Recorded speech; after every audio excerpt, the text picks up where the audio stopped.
আসসালামু আলাইকুম। আপনাদের সাথে আছি আমি সাদ্দাম হোসেন। আলোচনা করব হচ্ছে সালাদকে কিভাবে পুষ্টিকর করা যায় তার কৌশল নিয়ে বিস্তারিত আলোচনা করব। আমরা হচ্ছে সালাদ বিভিন্ন খাবারের সাথে খেয়ে থাকি। অনেক হচ্ছে ওজন কমাতেও আপনারা সালাদ খেয়ে থাকেন। যারা হচ্ছে বিভিন্ন খাবার আমরা যেমন হচ্ছে রিচ কিছু ফুড যেমন হচ্ছে আমরা বিরিয়ানি, তেহারি, পোলাও এবং হচ্ছে গোশত, মাংসের সাথে হচ্ছে আমরা সালাদ খেয়ে থাকি। অনেক হচ্ছে নাস্তার সাথেও সালাদ খেয়ে থাকে, সাধারণ খাবার সাথেও সালাদ খেয়ে থাকি। আবার অনেকে হচ্ছে যে হচ্ছে আপনার যে আপনার স্ন্যাক বা নাস্তা বলে নাস্তা হিসেবে অনেকে সালাদ খেয়ে থাকে। আমরা যারা হচ্ছে সালাদ খাচ্ছি সেই সালাদে যদি আমরা পুষ্টিকর করে তুলতে পারি এবং সেটাকে যদি আরো সুস্বাদু করে তুলতে পারি তাহলে হচ্ছে আমাদের হচ্ছে ফাইবারের চাহিদা মিটবে, সাথে হচ্ছে আমাদের পুষ্টির চাহিদাও মিটবে, আমাদের মুখও সেটাকে স্বাদযুক্ত হবে, খাওয়ার প্রতি আরো একটা আগ্রহ চলে আসবে। তাহলে আমরা এখন দেখে আসি সালাদকে কিভাবে আরো পুষ্টিকর, আরো ডিলিশিয়াস করা যেতে পারে। প্রথম হচ্ছে যে সালাদকে যদি হচ্ছে আমরা সুপার হেলদি ভাবে তৈরি করতে হয় সেখানে হচ্ছে আমরা মৌসুমী খাবার দিয়ে শুরু করতে পারি। স্থানীয় কৃষকরা বা আপনার যে দোকান রয়েছে সেখান থেকে হচ্ছে আপনার যে মৌসুমী পণ্য রয়েছে আপনি সেই মৌসুমী পণ্য দিয়ে শুরু করতে পারেন। তারপর তার সাথে আপনি প্রোটিন, স্বাস্থ্যকর কিছু ড্রেসিং যোগ করতে পারেন এবং হচ্ছে আপনার বিপাকীয় স্বাস্থ্য, শক্তি এবং সামগ্রিক সুস্থতার যে অপটিমাইজ করতে আপনাকে প্রতিদিন কিছু নির্দেশনা বা এই সালাদকে পুষ্টিকর করার বা হেলদি করার যে নির্দেশনাগুলো রয়েছে সেগুলো হচ্ছে আপনারা অনুসরণ করতে হবে। চলুন তাহলে আমরা দেখি আজকে সালাদকে কিভাবে আরো পুষ্টিকর এবং হচ্ছে সেটাকে আরো হেলদি, আরো সুস্বাদু কিভাবে করা যায়। আপনার সালাতে হচ্ছে সবুজ পাতার যেমন হচ্ছে লেটুস, সবুজ যে লেটুস পাতা সেটাকে হচ্ছে আপনারা যোগ করতে পারেন। যেমন হচ্ছে আপনি যত গাঢ় বা হচ্ছে লাল ততই হচ্ছে ভালো। বাবুন হচ্ছে রোমাইস এবং পাতা লেটুস, সেখানে প্রচুর পরিমাণে ভিটামিন সি, ফলিক অ্যাসিড এমন হচ্ছে পটাশিয়াম থাকে। সবুজ শাক যেমন বসন্তের মিশ্রণ যদি আমরা বলি বসন্তের মিশ্রণ, এমন হচ্ছে ছোট প্লাম শাক বা কেল আরগুলা সেখানে কি থাকে প্রচুর পরিমাণে বিটা ক্যারোটিন থাকে, অ্যান্টিঅক্সিডেন্ট থাকে। এ দিয়ে হচ্ছে আপনি জাঁচ তৈরি করতে পারেন, খেতে পারেন। যদি একটি প্রো টিপ বলি যেখানে হচ্ছে আইসবার্গ এবং অন্যান্য ফ্যাকাস যে লেটুস রয়েছে সেগুলো থেকে আপনাকে দূরে থাকতে হবে। কারণ হচ্ছে জল কন্টেন্ট লেটুস পাতাতে হচ্ছে পুষ্টির পরিমাণটা কম থাকে। দ্বিতীয় যদি বলি আপনি হচ্ছে কিছু পরিমাণ ক্রাঞ্চ যোগ করতে পারেন। যেমন হচ্ছে আপনি সেলারি যদি সেটা যোগ করেন এটাতে প্রচুর পরিমাণ ভিটামিন এ পাবেন। শসা যোগ করলে আপনি ভিটামিন সি পাবেন। আপনি যদি বেগুনি বাঁধাকপি সেটাতে যোগ করেন সেটাতে ভিটামিন এ, সি এবং হচ্ছে আপনি প্রচুর পরিমাণে আয়রন পাবেন। মটরশুঁটিতে হচ্ছে আপনি প্রচুর পরিমাণে ভিটামিন এ, সি এবং হচ্ছে আয়রন পাবেন। আপনার যে বকুলি ফ্রেন্ডস রয়েছে সেখানে আপনি প্রচুর পরিমাণে ভিটামিন সি পাবেন। আলফা আলফা স্প্রাউট যদি যোগ করেন সেখানে আপনার অ্যান্টিঅক্সিডেন্টের একটি বড় উৎস পেয়ে যাবেন। সূর্যমুখীর বীজ অথবা চিয়া সিড বা চিয়া বীজ যদি যোগ করেন আপনি সেখানে ফাইবার এবং প্রোটিনটা অনেক বেশি পরিমাণে পেয়ে যাচ্ছেন। আখরোট বা হচ্ছে যদি আপনি বাদাম যোগ করেন আপনার সালাতে তাহলে হচ্ছে আপনি ফাইবার, প্রোটিন এবং নিয়াসিন এই তিনটি উপাদান আপনি পেয়ে যাচ্ছেন। আর এডামিয়াম যদি ব্যবহার করেন সেখানে আপনি ভিটামিন সি এবং আয়রন পাচ্ছেন। তাহলে শক্তির বিভিন্ন বা হচ্ছে আমাদের যে ভিটামিনস বা মিনারেলের যে ভিটামিন মিনারেলের যে একটি উপাদান সেটা আমরা হচ্ছে এ থেকে অনেকটাই পেয়ে যাচ্ছি বা ভিটামিন এবং মিনারেলের ঘাটতি এটাকে আমরা পূরণ করতে পারতেছি, শক্তি থাকতেছে। এক্ষেত্রে আপনার জন্য একটি প্রোটিপ যদি আমি বলি সেটা হচ্ছে ক্রাউনটন, প্রোটিলা step, one one ton step এমন চাউমেন নুডলস এগুলোকে আপনি এড়িয়ে চলতে হবে। তারা হচ্ছে চর্বি এবং সোডিয়াম থাকে উচ্চ পরিমাণ এবং সেটাতে পুষ্টি খুব কম থাকে। এগুলো হচ্ছে সোডিয়ামটা হচ্ছে চর্বিটা স্বাস্থ্যের জন্য ক্ষতিকর হতে পারে, সেটা খারাপ চর্বি। সোডিয়ামটা কিডনির ক্ষতি করে দিতে পারে, হাই প্রেশারের ক্ষতি করে এবং সেখানে পুষ্টিও আপনি কম পাবেন। এখন হচ্ছে কিছু আপনার যে সালাদ রয়েছে সেখানে হচ্ছে আপনি কিছু রং তৈরি করতে পারবেন।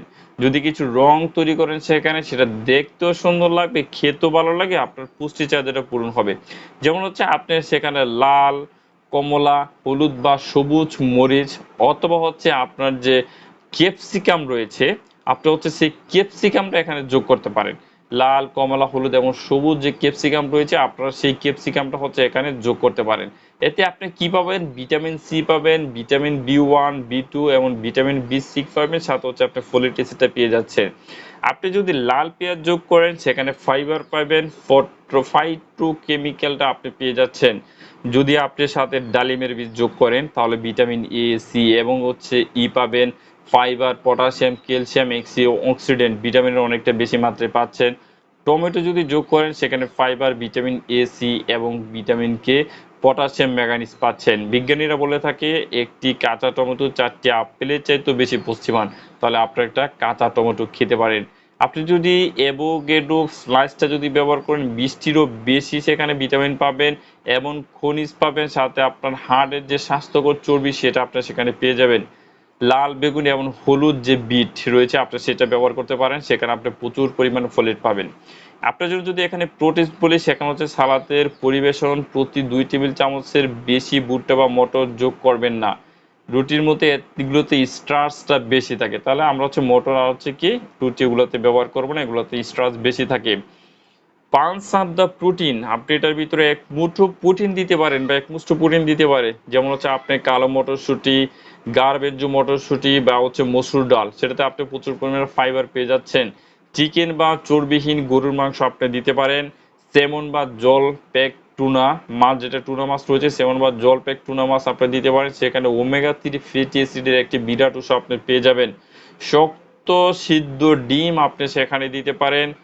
কম চর্বিযুক্ত ফেটা পনির, নীল পনির, ছাগলের পনির, পারমেসান এবং মেজারোলা দিতে পারেন, সেখানে আপনি ক্যালসিয়াম, ভিটামিন ডি পাচ্ছেন।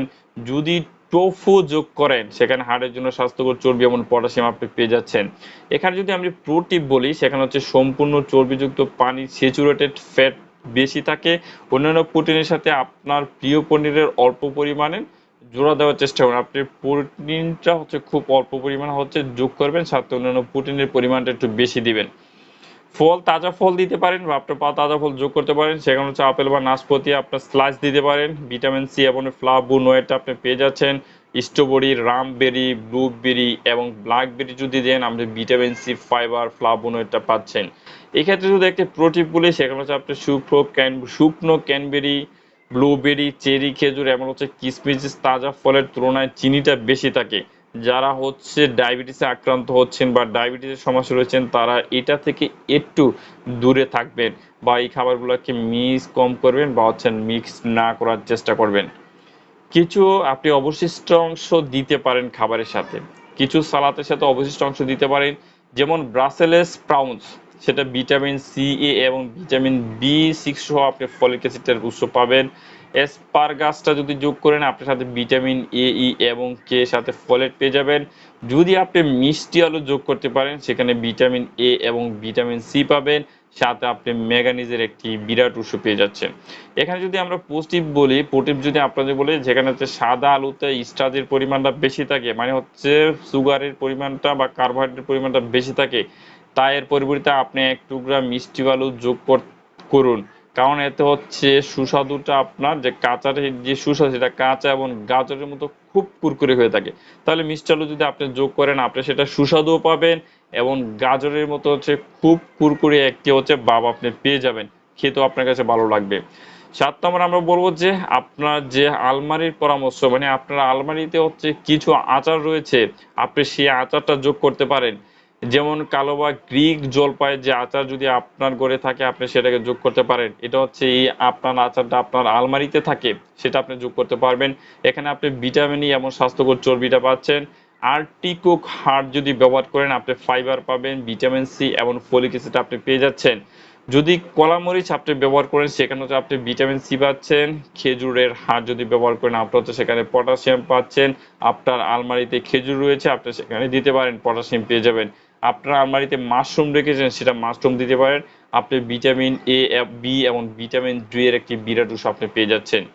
এক্ষেত্রে আপনাকে একটি প্রোটিন মনে রাখতে হবে, আপনার প্রতিদিনের সোডিয়ামের গ্রহণের মধ্যে হচ্ছে লবণ প্রায় হচ্ছে টিনজাত পণ্যে উচ্চ মাত্রার উপাদানের কথা আপনি মনে রাখবেন। আপনি যে টিনজাত খাবারগুলো আছেন সেখানে প্রচুর পরিমাণ সোডিয়াম থাকে, যেটা হচ্ছে লবণের সোডিয়াম।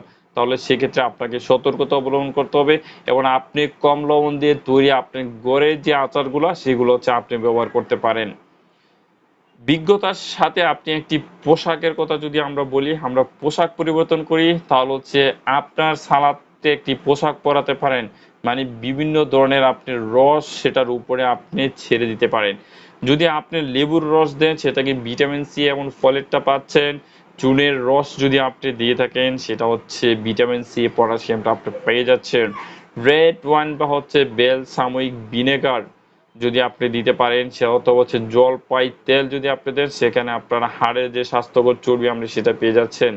এক্ষেত্রে আপনাকে একটি প্রোটিন মনে রাখতে হবে, যেমন বেশি ভিনেগার এবং সাইট্রাস এবং কম তেল আপনাকে ব্যবহার করতে হবে।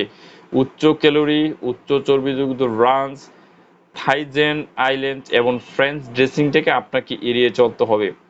এখন হচ্ছে যদি আমরা সর্বোপরি একটি কথাতে আসি, জেসাফ নামে একজন বিজ্ঞানী, সে কিছু পরামর্শ দিয়েছে, যদি হচ্ছে আপনি যদি প্রায় হচ্ছে সালাদ খান বা না খান, যদি আপনার ইচ্ছে না করে যে সালাদ খাওয়ার, সেক্ষেত্রে আপনি সপ্তাহে একটি বা যে কোনো একবারে একটি বা দুটি দিয়ে আপনি চেষ্টা করতে পারেন, শুরু করতে পারেন। যদি আপনার শুরু করার জন্য খুব বেশি হয়, তবে আপনি সেখানে শস্য, মটরশুঁটি, ডিম, মুরগি বা টুনা মাছ সহ কিছু হৃদয়গ্রাহী বাটি নিয়ে আপনি পরীক্ষা করে চেষ্টা করতে পারেন। তারপরে আপনি যতটা সম্ভব পারেন, আপনাকে উপরে যেই কথাগুলো বলেছি সেগুলো আস্তে আস্তে আপনার সালাতের সাথে যুক্ত করুন। আপনার ফলের সালাদ আপনাকে প্রতিদিন 2 থেকে 3টি ফল পেতে সাহায্য করতে পারে। নিয়মিত আপনার যে ডায়েটে যদি আপনি সালাদ মোড়ানোর পরে আপনি খাচ্ছেন, সেক্ষেত্রে আপনি কিভাবে ভালো অনুভব করবেন, শুরু করবেন, সেটা আপনার ভাবে অকল্পনীয় হয়ে থাকবে। এবং আপনি হচ্ছে কতটা সৃজনশীল হতে পারেন সেটা আপনি নিজেই অবাক হবেন। আপনি সালাদগুলো খেয়ে দেখেন। আপনি হচ্ছে ধীরে ধীরে পর্যন্ত যদি সালাদ তৈরি করতে পারেন, খেতে পারেন, সপ্তাহে 1বার বা 2বার যদি আপনি সালাদ খান, এমন আপনি শীঘ্রই হচ্ছে আপনার শরীরে একটি শক্তি ফিরে পাবেন এবং আপনাকে আগের চেয়ে অনেক ভালো বোধ করতে আপনাকে সাহায্য করবে। যদি আমি চূড়ান্ত একটা টিপে আসি বা চূড়ান্ত যদি একটি টিপস আপনাদেরকে বলি, আপনি যদি সত্যি সালাদ পছন্দ না করেন, তবে যে কোনো আকারে আপনার শাকসবজি ভালো, শুধু নিশ্চিত করুন যে আপনি যে কোনো উপায় হচ্ছে সেই খাবারগুলো বা 4টি খাবারের পরিবেশন করতে পারছেন। আপনার যদি হচ্ছে সালাদ খেতে মন না চায়, আপনি শাকসবজিটাকে নিশ্চিত করুন যে আপনার খাবারে 4টি প্রকারের হচ্ছে শাকসবজি রয়েছে। তাহলে আপনি সালাদের অনেকটা পুষ্টি হচ্ছে পেয়ে যাবেন। আর যদি আপনি সালাদ খেতে পারেন, আপনার স্বাস্থ্যের জন্য সেটা অভাবনীয় উপকার চলে আসবে, যেটা আপনি কখনো কল্পনা করেননি। এই হচ্ছে সালাদকে স্বাস্থ্যকর করার কিছু টিপস। এই 8টি টিপসের সাথে যদি আপনারা সালাদকে তৈরি করেন, আপনারা সম্পূর্ণ একটা স্বাস্থ্যকর উপায় সালাদ আপনারা পেয়ে যাবেন এবং এই সালাদটা আপনার শরীরের জন্য খুবই উপকারী হয়ে উঠে আসবে। অবশ্যই ভিডিওটিতে আপনারা একটি লাইক করবেন, কমেন্টস করবেন এবং ভিডিওটিতে আপনাদেরকে অনুরোধ করছি আপনারা ভিডিওটি অবশ্যই শেয়ার করে দেবেন, যাতে অন্যরা উপকৃত হতে পারে বা কারো উপকারে আসে। পরবর্তী ভিডিও নিয়ে হচ্ছে আমি খুব শীঘ্রই ফিরে আসবো। সে মতো আপনারা ভালো থাকুন, সুস্থ থাকুন। বিদায় নিচ্ছি। আল্লাহ হাফেজ।